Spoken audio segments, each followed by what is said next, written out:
In the name of Allah, the most merciful, the most compassionate, very warm welcome to Bright Horizon. Today, let us address these two questions. What is going on in Gaza? And what are the Islamic countries doing about it? Gaza is hungry. Gaza is thirsty.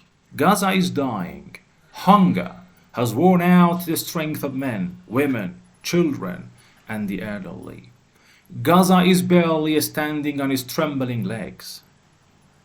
Fathers, and sometimes mothers, go to the so-called humanitarian food distribution centers to feed and satisfy their children's hunger, but their lifeless bodies return home, targeting the heads of the people of Gaza who head to food distribution centers in a search for a morsel of food has become a pastime for Israeli soldiers.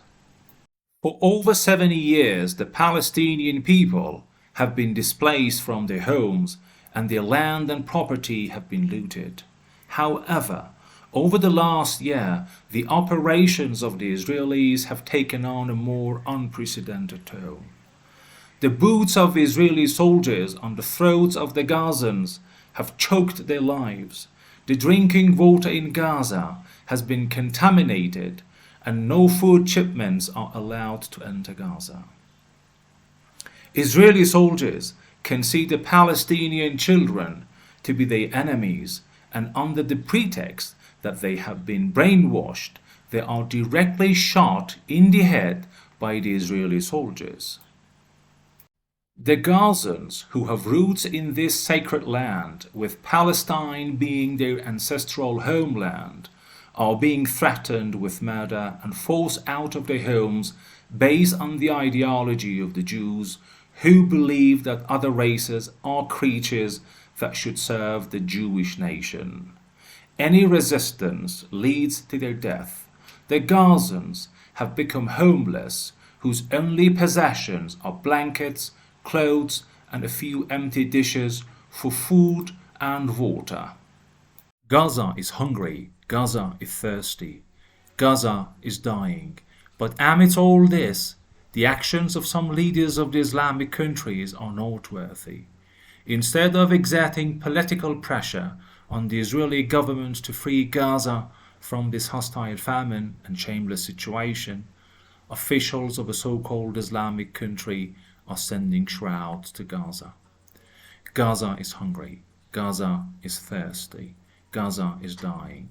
But the leaders of a so-called Islamic country supply cheap fuel for Israeli fighter jets, train Israeli pilots, and conduct trades with Israel. The only thing, however, that they rely on is praying for the people of Gaza. Gaza is hungry. Gaza is thirsty. Gaza is dying. But some so-called Islamic leaders are forming a land corridor to neutralize the attempts by heroic Yemen who disrupt the economy of Israel. Via this corridor, they are reviving the Israelis' declining economy. Gaza is hungry. Gaza is thirsty. Gaza is dying.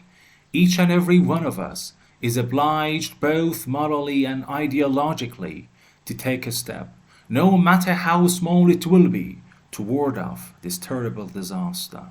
Although praying for the people of Gaza is a worthwhile act, it is not enough at all. We must hold our leaders accountable. May God forbid, perhaps tomorrow, your country will find itself in the current situation of Gaza. Tomorrow might be your turn. Thank you a great deal for watching. If you liked the video, please subscribe to the channel and feel free to share.